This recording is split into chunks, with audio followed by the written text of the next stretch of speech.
Bonjour à tous, c'est Nick. Aujourd'hui, je voudrais vous faire une petite vidéo ou moyenne vidéo sur l'actualité politique française et notamment, on va dire, les présidentielles 2017 pour vous donner mes avis et mes opinions. Bon, je vous dirai pas pour qui je vote, même si vous pourrez peut-être le deviner. Bon, même si je suis pas vraiment républicain et que j'aime pas vraiment la démocratie actuelle. Je devais en fait éplucher des haricots verts. Là, pour mon déjeuner, j'en ai tout un tas là à éplucher. Je vais donc essayer de faire une vidéo de politique tout en épluchant des haricots verts. J'espère réussir l'exercice et j'espère que ce sera intéressant. Alors, je n'aurai pas de support écrit à proprement parler puisque c'est simplement du libre propos. Peut-être que j'en ferai à différents moments, mais si je le fais, c'est que je pense que c'est pour donner un avis comme un autre. Voilà. Donc, je commence. Euh, Voilà. Alors en ce moment, il y a l'affaire Fillon, une affaire importante. Fillon qui était donc le candidat Les Républicains pour la présidentielle 2017. Un homme important, un homme du sérail, un homme qui était sorti des primaires Les Républicains contre, on va dire, toute attente, avant de remonter dans les sondages un petit peu au dernier moment, et qui a eu le droit à des volées de bois vert quand même qui sont... Une volée de bois vert qui est quand même assez importante.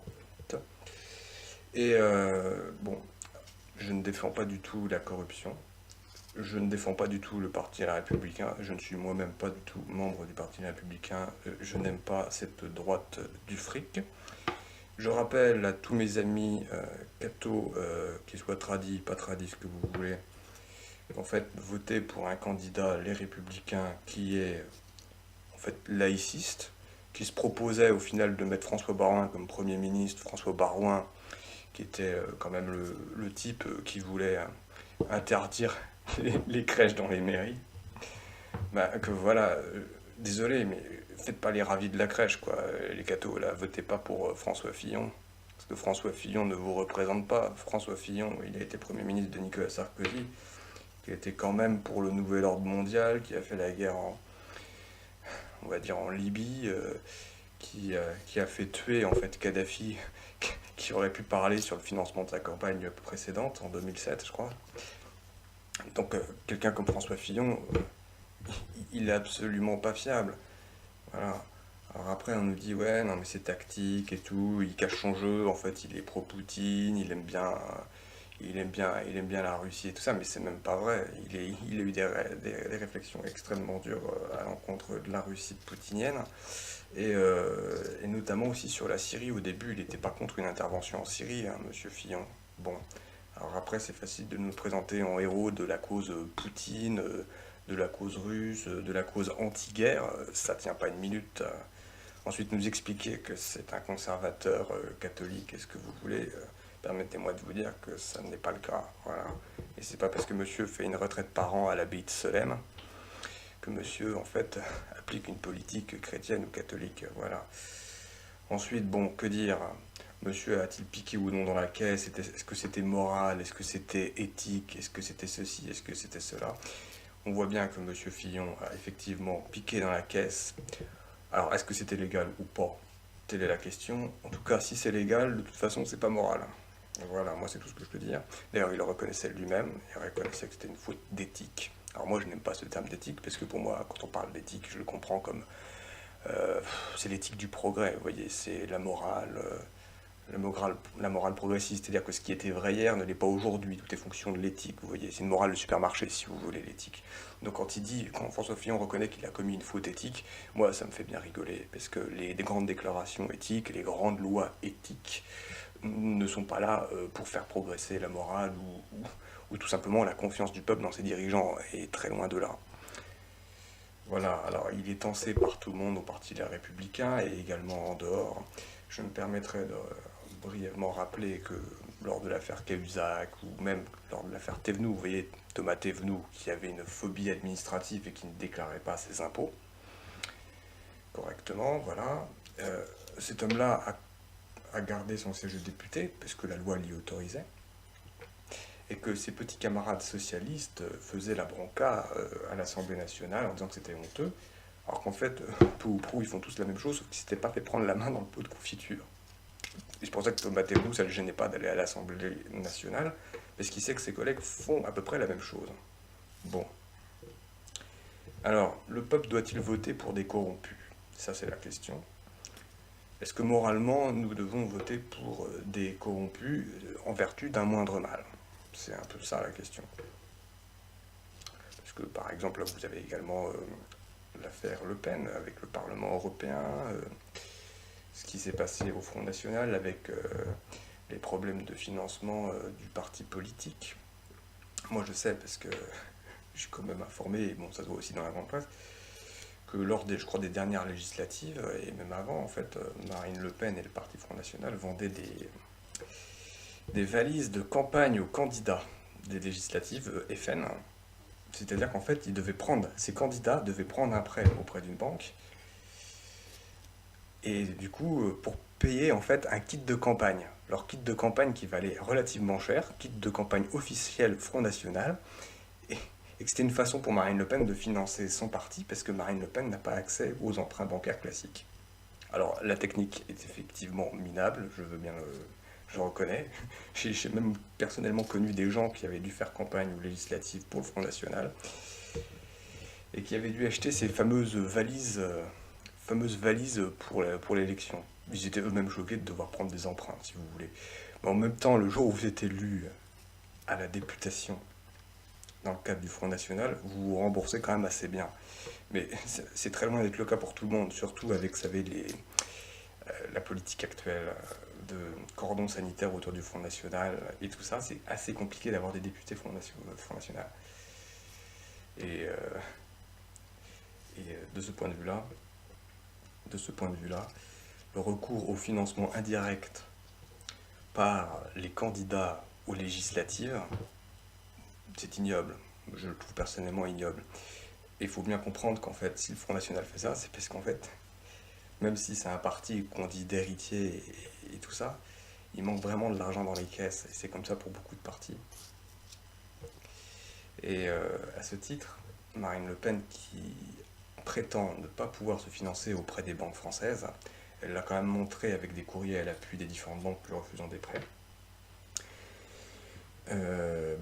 a recours à quelque chose d'illégal. Alors c'est illégal, c'est à mon sens immoral, ça ne respecte pas non plus, on va dire, une éthique. Et ce qu'il faut bien comprendre, c'est qu'en fait, pour exister, vous n'avez pas le choix que de magouiller. Voilà. Alors est-ce que c'est bien, est-ce que c'est pas bien? Moi personnellement je pense que ça n'est pas bien, mais ça en dit très long sur le système global, on va dire, de financement républicain des partis, tout ce que vous voulez. C'est quand même assez délirant. Voilà. Donc c'est très très laid. Et je ferai remarquer aux gens que ce qu'a fait le Front National, en fait, c'est une paille par rapport à ce qu'ont fait les autres. Et les gens lui reprochent beaucoup de choses, et en fait, ils ont une poutre dans l'œil à la place. Voilà, donc, moi, quand vous voyez, par exemple, le Parti Socialiste avec Hollande, une chose dont on ne parlera, par exemple, jamais, c'est que Hollande a financé sa campagne présidentielle de 2012 avec des fonds qui provenaient des îles Caïmans. Bon, ça, on va pas vous le dire.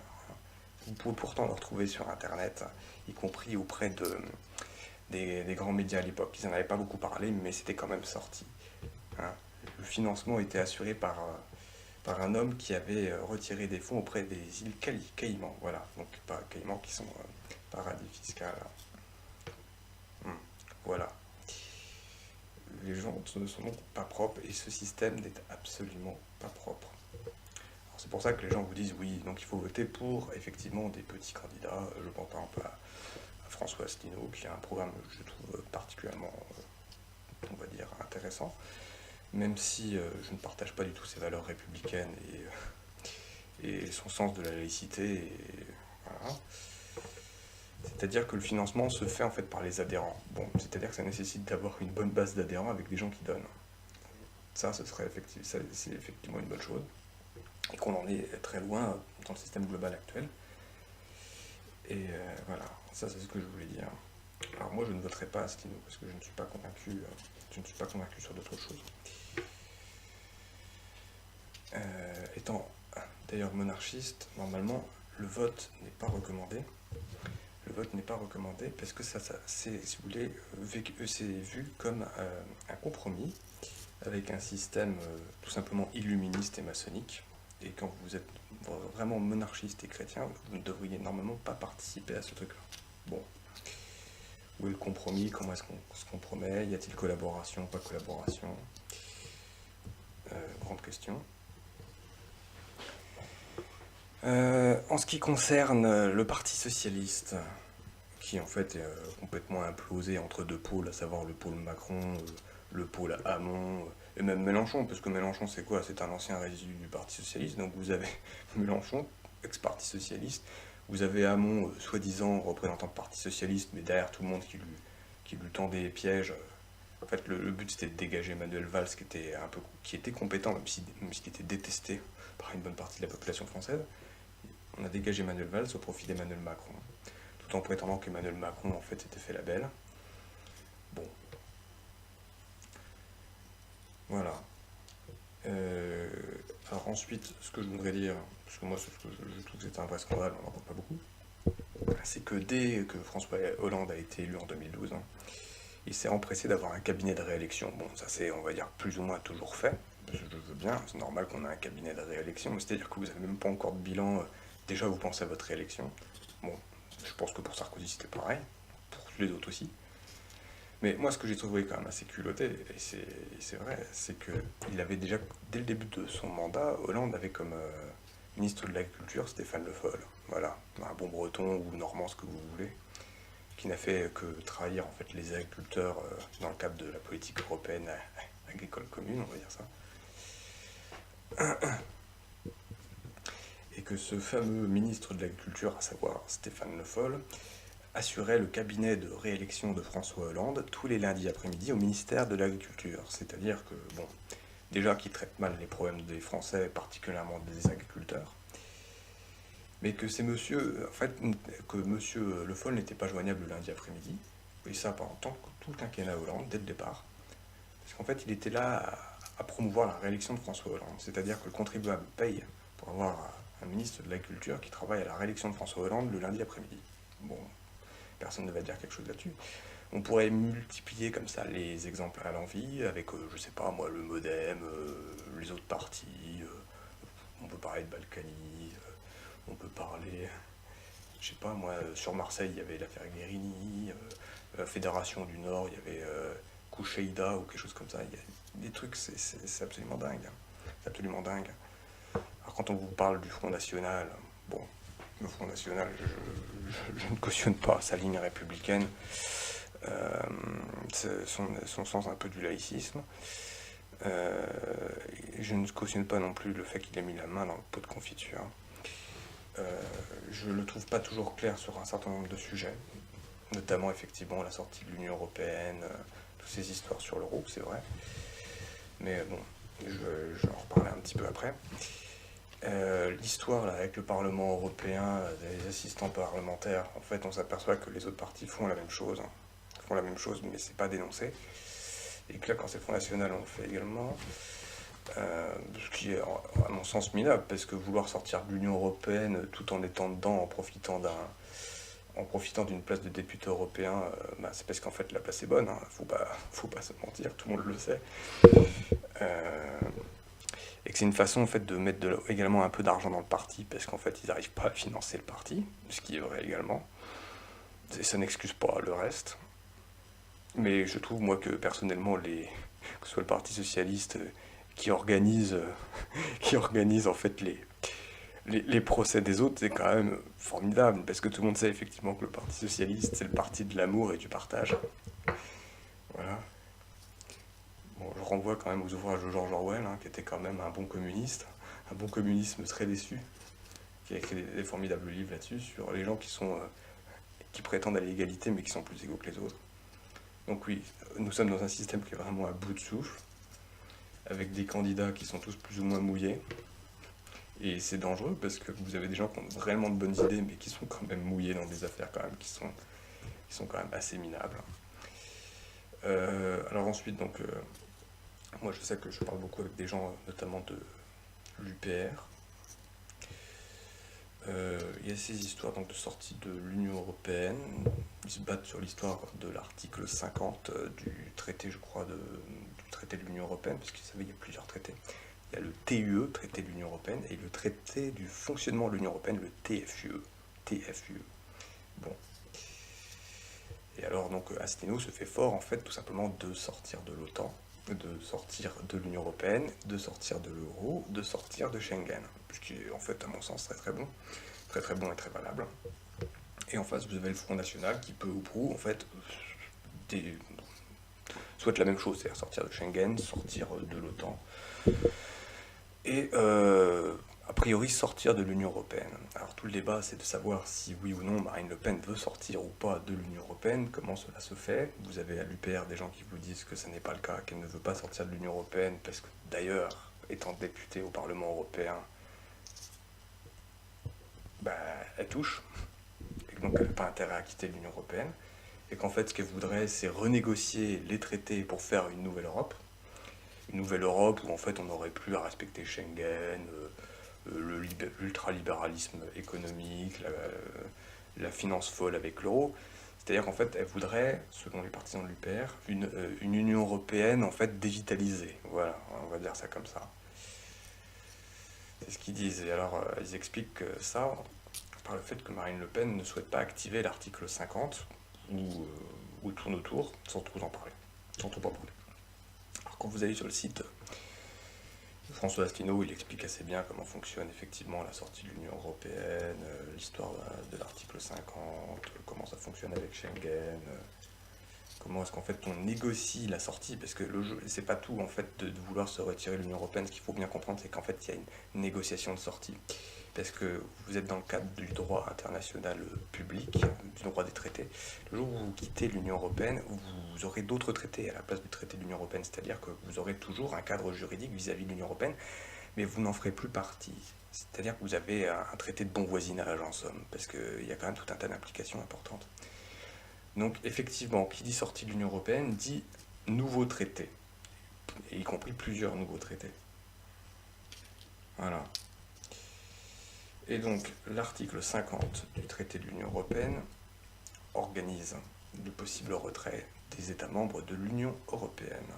Alors, il y a tout un cadre précis à cette sortie de l'Union Européenne et à cette activation de l'article 50, avec tout simplement pour l'Union Européenne ceux qui gèrent en fait la sortie, les négociateurs de l'Union Européenne. Ça se passe au niveau du Conseil de l'Europe, voilà, enfin du Conseil, ouais c'est ça, je crois que c'est Conseil de l'Europe, je sais pas si ça s'appelle exactement comme ça, mais c'est-à-dire que ça se passe au niveau vraiment politique et diplomatique, c'est au-dessus du Parlement européen, mais le Parlement européen ratifiera ensuite normalement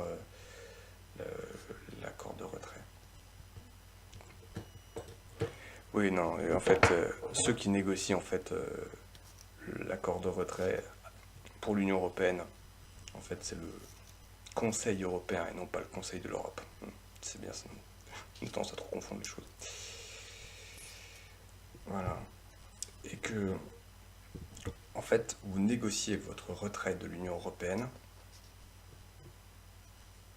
et que ça reste quand même un accord. C'est-à-dire que des deux côtés, en fait, on se met d'accord. C'est donc un compromis entre l'Union Européenne et vous pour votre sortie. Ce qui n'est pas une chose évidente. Et vous le voyez là actuellement dans le cadre du dit Brexit. Vous avez Theresa May qui négocie avec l'Union Européenne, là, tout simplement, la sortie du Royaume-Uni, de Grande-Bretagne, donc de l'Union Européenne. Ils n'étaient pas là dans l'euro, ils n'étaient pas dans l'espace Schengen, et déjà, mais ils sont obligés quand même, comme tout le monde, d'utiliser la procédure de l'article 50 du traité de... Bon, alors je ne sais plus si c'est le traité du fonctionnement de l'Union Européenne ou le traité de l'Union Européenne, parce que, bon, voilà, c'est pas que ce soit un détail, mais voilà. Et que nous, si nous voulons sortir de l'Union Européenne, nous devrons effectivement faire la même procédure. Et ça ne garantit en fait même pas le résultat. Et c'est pour ça qu'il faut avoir une équipe de bons négociateurs, parce que contrairement à ce qu'on croit, il ne s'agit pas de déclarer qu'on sort de l'Union Européenne pour être sorti de l'Union Européenne. Voilà, il faut négocier des traités, des accords. Et qu'en face, on peut vous dire non, on peut vous dire allez vous faire voir, vous voulez sortir de tel truc, ça se passera pas comme ça, il va falloir payer tant. C'est donc pas une mince affaire. Et c'est d'autant plus facile de sortir de l'Union Européenne que vous y êtes préparé, on va dire, intellectuellement, Et surtout que vous avez un certain poids de votre pays représente quelque chose. C'est-à-dire que le jour où vous êtes un petit pays, c'est pas évident en fait de sortir de l'Union Européenne. Et on l'a vu dans le cadre, ça va être de la Grèce là, Tsipras là. Il faut voir ce qui s'est passé. Et en fait, il a essayé de faire le bras de fer avec l'Union Européenne. On va dire ah non mais il n'a pas fait jusqu'au bout. Mais en fait, tout simplement comme il était en phase de négociation, en face ils sont plus forts et ils vous tordent le bras. Donc prétendre sortir de l'Union Européenne avec des loups en face, mais en fait c'est pas si facile. C'est pas si facile. Et quand l'UPR explique qu'ils vont activer l'article 50, je leur donne tout à fait raison. Quand ils vous disent qu'on sortira de l'Union Européenne, je pense qu'il faut le faire. Je pense que c'est souhaitable. Et je pense qu'on peut également, au passage, y laisser des plumes. Oui, parce que les autres en face peuvent vouloir se venger. Alors, auront-ils les moyens de se venger si un pays comme la France souhaite quitter l'Union Européenne? C'est possible. En même temps, ça peut être dangereux pour eux. C'est-à-dire qu'on ne sait même pas précisément quelle sera la teneur des accords de sortie de l'Union Européenne, puisque ça se négocie. Et que ça n'est pas une chose facile. Et donc, François Asselineau, de l'UPR, candidat de l'UPR à la présidentielle, explique que lui, tout de suite, une fois qu'il sera élu président de la République, il activera l'article 50 pour sortir. Voilà, qui fera les négociations de sortie. Qui est, à mon sens, une bonne chose. Marine Le Pen, quand vous l'écoutez, elle se place d'un point de vue différent. Elle prétend renégocier les traités, ou négocier, voilà, parce qu'en fait, tout simplement, quand vous sortez, vous avez d'autres traités à la place, même si vous ne faites plus partie de l'Union Européenne. Elle dit aussi qu'il y a possibilité de rester, a priori, dans l'Union Européenne en modifiant les traités. Alors, est-ce que ça se fait du coup dans le cadre de l'article 50? Pas forcément. Mais elle prétend, sur son site, actionner également l'article 50, ou s'en servir, tout comme la Convention de Vienne. Et ça, vous pouvez le voir sur son site, il y a les 144 engagements du Front National. Et dans la partie la fin de l'euro, elle parle de cet article 50, elle parle de ça, donc également elle le connaît. Mais elle sait qu'elle va devoir négocier elle aussi. Et que suite à ces négociations, elle proposera un référendum en fait, au peuple français pour accepter ou non de sortir de l'Union Européenne ou d'accepter en fait tout simplement les nouveaux traités. C'est-à-dire traités qui pourraient être... qui pourrait garantir le fait que la France resterait dans l'Union Européenne mais modifiée et dévitalisée, ou alors tout simplement nouveau traité de bon voisinage, parce qu'en fait on ne sait pas comment vont aboutir précisément les négociations, parce qu'en fait c'est pas une chose facile du tout, contrairement à ce qu'on dit, et même dans le cadre de l'article 50, c'est une véritable bataille et un bras de fer. Et que, en fait, quand elle vous propose de renégocier les traités dans un sens ou dans un autre, c'est qu'en fait elle veut réellement sortir de l'Union Européenne, de Schengen et de tout un tas de choses, si c'est plus intéressant, quelles seront les conditions les plus intéressantes? Et surtout, que va-t-elle obtenir? Et en fonction de ce qu'elle obtiendra, elle le soumettra au vote référendaire. Et c'est ça le truc. Et quand Asselineau vous dit ouais, non, mais c'est de l'entourloupage et tout ça, possiblement il y a un entourloupage, c'est évident, parce qu'on ne sait pas comment vont aboutir les négociations. Mais lui qui veut négocier directement avec l'article 50, il ne sait pas où il va. Pas forcément non plus. Avec très bonnes idées, mais même avec de bonnes idées, en fait, on peut finir dans le fossé. L'avantage du système de Marine Le Pen, c'est qu'en fait, elle dira bon, est-ce qu'on accepte ou pas en fait les négociations, et on le soumet au référendum et tout ça. Voilà. Donc, en fait, on ne sait pas où on va non plus. On ne sait pas où on va non plus. On a un souhait. François Asselineau a le même souhait. Et les gens vont se taper dessus pour savoir si c'est article 50 ou pas 50. Et j'ai envie de vous dire que, en fait, ça témoigne d'une chose, c'est que l'Union Européenne, c'est tout simplement une espèce d'union soviétique qui terrorise les gens, qui leur tord le bras, et en fonction du poids économique, c'est en fonction d'un lobbying financier extrêmement violent. Et que, moi, à mon sens, ça n'a pas de sens qu'on s'arrache les cheveux sur cette histoire du PR, sur cette histoire de Front National. Si on ne voit pas qu'en fait, même en ayant les meilleures intentions du monde, même en voulant quelque chose, on ne le tient pas. Et ça, c'est très problématique. C'est très problématique. Alors, il faut essayer. Et le résultat n'est pas garanti. Donc n'insultez pas les gens qui votent Front National, n'insultez pas les gens qui prétendent voter UPR. Les gens font vraiment comme ils peuvent. Quant à ceux qui veulent voter Fillon, parce que soi-disant ils seraient plus cathos, plus ceci, plus cela, bon, je ne le vois pas du tout. Hein, c'est comme les gens en manif pour tous. Hein. Moi je ne suis pas contre la manif pour tous, les idées, ce qu'il y avait derrière. Et bon, ensuite, prétendre appeler à voter en douce pour Fillon en oubliant Jean-Frédéric Poisson à la primaire, c'est pas très propre. Après on me dira ouais, bon, on fait des compromis. Tout le monde fait des compromis, mais bon, ça peut aboutir. Vous l'aurez compris, je ne crois pas beaucoup à la République française, je ne crois pas beaucoup à la démocratie, parce qu'en fait, elle n'est pas démocrate. Je crois que la démocratie, malheureusement, c'est que la loi du nombre, et que malgré cette loi du nombre, on n'a pas la qualité qui va avec. Je pense que l'UPR, avec son désir de revenir à un programme de résistance type résistance gaulliste et Conseil national de la résistance, c'est une bonne chose, mais je ne crois pas qu'en restaurant la démocratie à grands pas, on améliorera forcément l'avenir. Voilà, moi c'est mon avis. Je pense que si on en est là, c'est en partie grâce à la démocratie à grands pas. D'accord ? Alors ensuite, je comprends le positionnement. Je pense qu'on préfère en fait une situation antérieure à celle actuelle. Ce que je comprends parfaitement. Mais je pense que le problème effectivement est plus d'ordre spirituel. Voilà.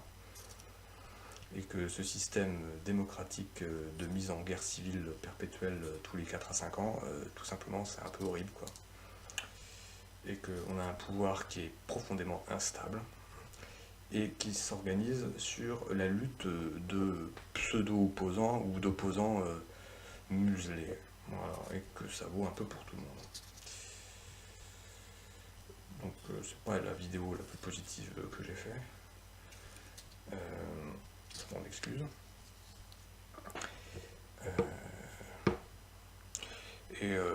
Moi je ne sais pas ce que vous en pensez. Je ne sais pas si vous êtes démocrate. Je ne sais pas si vous êtes républicain. Je ne sais pas si vous êtes pro-européen. Si vous êtes pro-européen, si vous êtes pour l'Union européenne ou pas. Je ne sais pas ce que vous pensez de la France. À titre personnel, moi je pense que la France... ça c'est un point que je reproche moi personnellement à l'UPR. La France, il y avait la France et il y avait l'empire, on va dire, un peu colonial. On peut leur dire beaucoup de choses sur la colonisation, sur ce qu'elle a été, sur ce qu'elle n'a pas été. Mais j'estime que la France, ce n'est pas non plus les colonies. C'est-à-dire que, bon, aujourd'hui, on a les colonies à domicile, qu'on le veuille ou non. Une espèce de drôle de colonisation, d'ailleurs. Je sais pas ce que ça apporte, je sais pas comment ça marche. Qui fait culpabiliser, en fait, les Français. Blancs. Voilà, parce que moi, je pense, très honnêtement, que les gens qui sont issus de l'immigration, les gens qui sont issus des anciennes colonies, en fait, ne sont pas pleinement français. Parce que moi, je ne prétends pas que la France soit une nationalité universelle.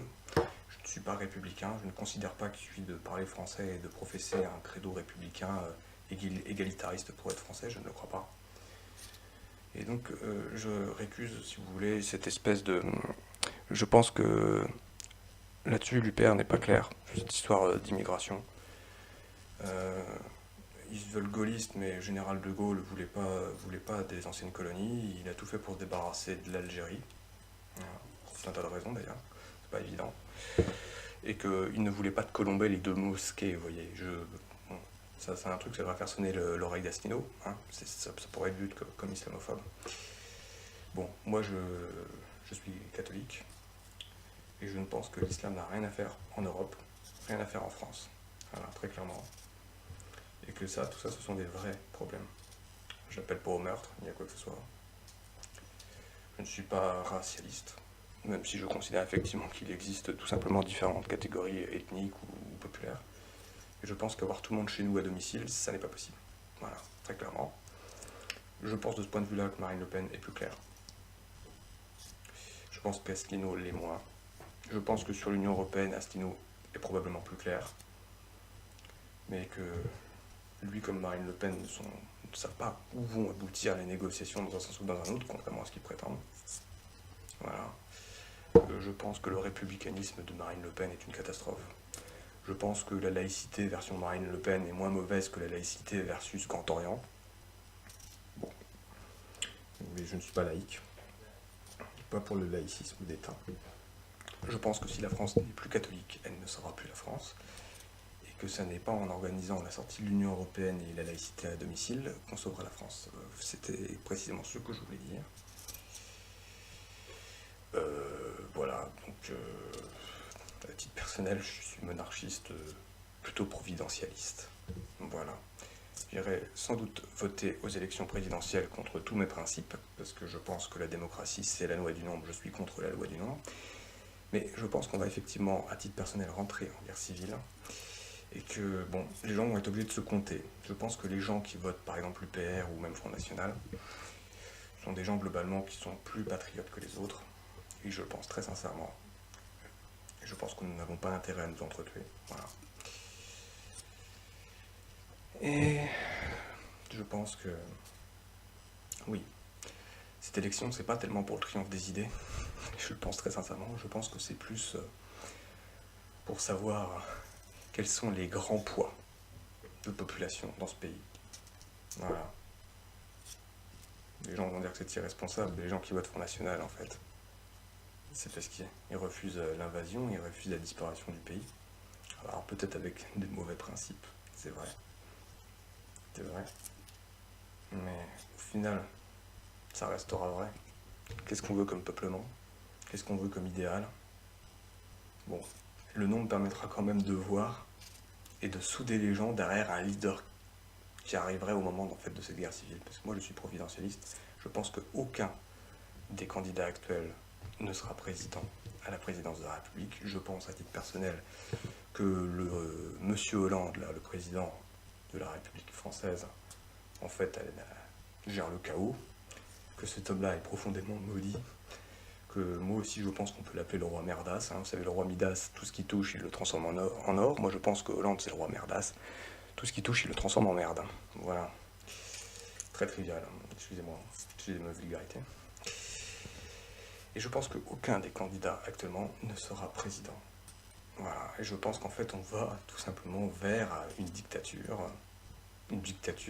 socialisante, parce que bon, la gauche derrière, la gauche du cœur, le socialisme de l'amour, c'est de la flûte à 36 trous, voilà. Voilà, c'est ce que je voudrais dire aux gens qui auraient une sensibilité de gauche, qui ne se sentent pas forcément non plus républicains, parce que la République, c'est quoi? C'est la grande banque, la grande finance, la grande bourgeoisie anti-populaire, voilà. Donc si vous êtes de gauche populaire, peut-être que vous ressentez la même chose que moi au final. Les gens ont besoin d'un cap, ont besoin de quelque chose de spirituel. Et quand je parle de spiritualité, je ne parle pas... comment dire? Moi, j'oppose spiritualité à religion. Voilà. Moi, personnellement, je crois en une religion révélée. Et je crois que c'est la seule religion véritable. Ce qui aujourd'hui est forcément vu comme du fascisme. Parce que tout le monde, en fait, peut professer des idées différentes, à condition qu'en fait, il n'impose pas ses idées aux autres. Alors, moi, je ne prétends pas imposer mes idées aux autres, mais déjà, le fait de penser qu'il y a une vérité, déjà, c'est intolérable. Parce que la seule vérité de ces gens-là, c'est qu'il n'existe pas de vérité. Voilà, vous l'avez compris. C'est très maçonnique. C'est très maçonnique. Donc, moi, si j'appelle à voter, c'est uniquement pour le nombre, parce qu'on ne peut pas prétendre à autre chose. Et en sachant que derrière le nombre, il y a quand même une histoire de poids populaire. Même si je ne crois pas à un vote d'adhésion. Je ne pense pas qu'il y ait vraiment un vote d'adhésion actuellement. Je pense qu'on peut adhérer à des partis de programme, mais je pense que c'est impossible d'adhérer en bloc à un programme. Et je pense que le fait de voter pour un candidat n'engage pas les électeurs vis-à-vis de la totalité d'un programme. Je pense que c'est complètement faux. Voilà. Et je trouve que c'est particulièrement dictatorial. Je ne crois donc pas à la représentation nationale. Et je ne crois pas non plus à cette histoire de représentation populaire. Et je pense, moi, en tant que chrétien, que tant qu'on ne refait pas la volonté de ce qui est en haut, c'est-à-dire de Dieu, de ce qu'il a créé, on ne peut que faire n'importe quoi. Parce qu'on sera toujours condamné à faire des bites procustes, et qu'on sera toujours condamné, si vous voulez, à, ajuster le réel, en fait, à notre taille idéologique. Voilà. On est réduit à ça. On n'est pas capable objectivement de gérer le réel. Voilà, le réel s'impose à nous, et nous essayons de le dompter avec des moyens subjectifs, voilà, sur lesquels nous ne sommes pas d'accord. Et pour moi, la seule objectivité qui existe, c'est la vérité supérieure qui s'appelle Dieu. Et en tant que chrétien, dans notre Père, que votre volonté soit faite sur la terre comme au ciel. Voilà.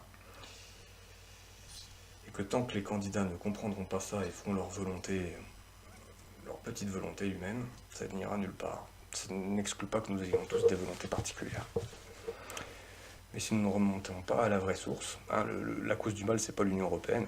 La cause du mal, c'est précisément est-ce qu'on fait ce qu'on doit faire.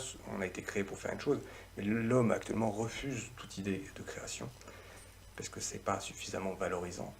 Il faut être nous sommes nos propres dieux avec nos propres idées, nos propres valeurs, notre propre pensée créatrice.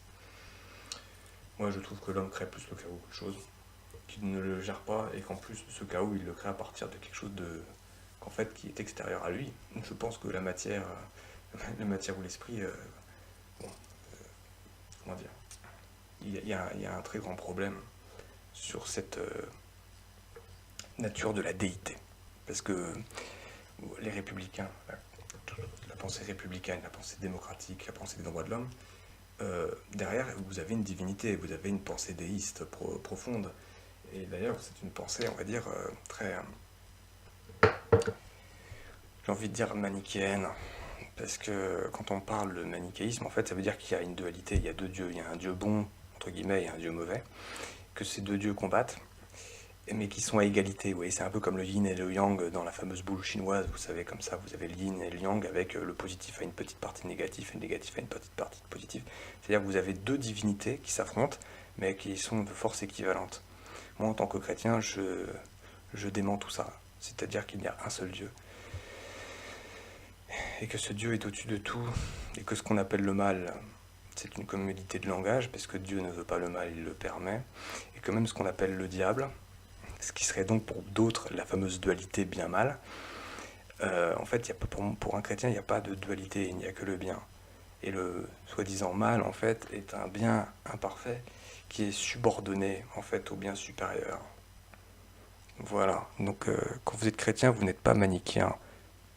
Mais après, ça dépend de ce que vous appelez le mal, de la nature que vous donnez au mal, de la nature que vous donnez au bien, et de la nature que vous avez de la divinité. Voilà. Qu'est-ce que c'est que la divinité ?